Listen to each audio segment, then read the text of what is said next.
There is a body on the ground and a bunch of cops standing around. Some offers insight, some make jokes, some still thinking of the mead from the night before. This is every day of your life when you serve in Doomgar's Hall of Homicide. This is what it's like to be a Thor. 5 bodies in different districts in 1 week. This peculiar homicide has been elevated to an all thing.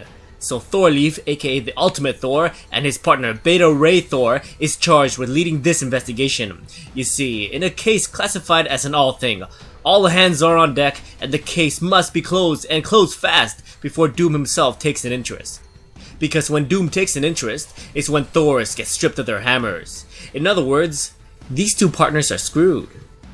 Thorleif gives the command and thus Thors the Green along with Stormborn and the Tree heads west to investigate. Rooney, the cynical one, and Thor the Destroyer heads east for their own investigation. The 2 partners do not have much to go on. There's not much evidence in this crime scene except for a dead body, and as you may know, dead bodies tell no tales. But luckily for the Thors, a bunch of delinquent ghost racers are heading their way. The Thors have found a new suspect.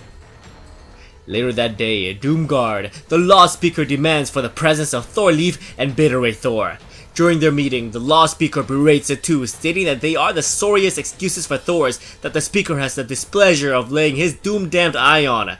Before he tells the 2 Thors to get the hell out of his office, he informs them that Sheriff Strange and everybody is on high alert ever since the incident involving the quarantine site and a missing Thor. Ray and Leaf departs the precinct unfazed because, well, getting yelled by the law speaker is like drinking bad coffee. It's no big deal.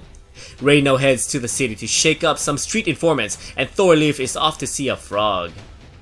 Arriving on location, Thorleif meets with Throg, the forensics Thor. With all of the 5 bodies in front of them, the Thors have discovered something very interesting. A connection is made as Thorleif now knows that the 5 women are the same person from different districts. Throg says that they got themselves a serial killer who only kills 1 woman. Later that night at Valhalla's meat hall, Thorleif enjoys a well-earned drink. Moments later, Beta Ray joins his partner to share intel. Ray's sources didn't yield any results, but he is meeting with one more snitch soon after. When Thorleif asks to join Ray, he says that this snitch is uneasy around Thors and only tolerates him because he looks more like a horse than a jackass. Thorleif is exhausted, but his mind is hard at work to solve the serial killer case. But Ray pulls rank as a commanding officer and orders Leaf to go home and get some rest. An hour later, in a rundown alleyway, Beta Ray arrives to meet with his contact. This source knows things. He knows secrets. He knows things that no one else could possibly know.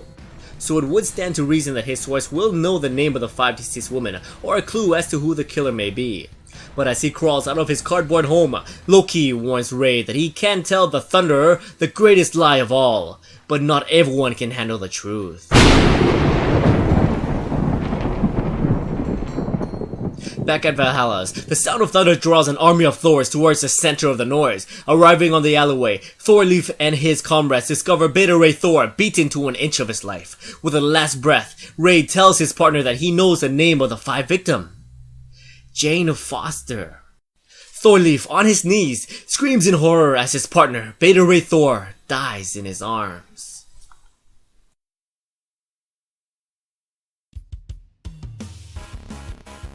What's going on, guys? Welcome to Comic Island. My name is Joey and I am 1 week late in reviewing this issue. Thor's issue 1 Secret Wars tie-in. Alright, here we go. So I had originally decided to review this issue before it was released, just because I thought the idea of using Thors from different multiverses as a police force for Dr. Doom was such a good idea.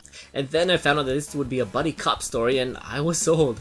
By far my favorite buddy cop movie is Bad Boys, and then following up with that, Bad Boys 2. So I'm looking at this as Marvel's answer to that movie. Right off the bat, we get introduced to like half a dozen Thors. Thorleif is like the legendary cop figure that solved the case back in the day, and his partner Beta Ray Thor is like the Danny Glover type cop, the wiser, higher ranked cop. The other Thors were pretty cool and were well introduced in such a few short pages. This is one rare instance where I don't mind reading dialogue with very little action because I got hooked and I wanted to know more about these Thors. And of course, my favorite supporting character, Thor, is a tree. The only thing that he can say is, "I am Thor." That's pretty awesome. And then we meet Throg, the forensics guy. I think this is the perfect position for a frog that wields a hammer.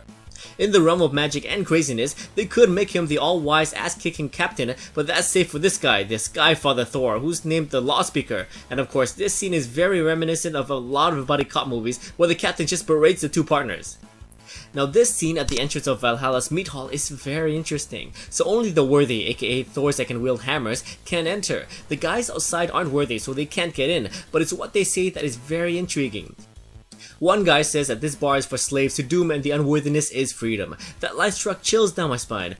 We know Doom to be a villain first and foremost. How he got an army of Thors to be his personal police force, we will probably never know, but I'm gonna guess that the Thors wielding hammers all are righteous and that's how they became worthy. So we got a villain as the big boss of a bunch of heroic Thors. This is a ticking time bomb waiting to happen, but I am guessing this under the assumption that to be worthy, you gotta be a righteous and heroic figure. Okay, so near the end, we got Hobo Loki.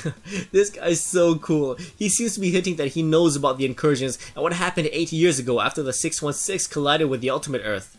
Right now, all Thors believe that before Doom, there was nothing, so this secret would shake up everything.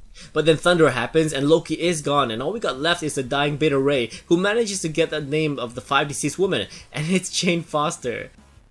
To be honest, I didn't even focus on her identity because I was so enthralled with this world building. Take a look at Valhalla's bar. There's a bunch of Mjolnirs hanging on the roof racks and there's also a Groot Thor running around.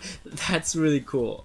Okay, sorry guys, back to Jane Foster. So this only means that 616 Jane Foster will be joining the party really soon.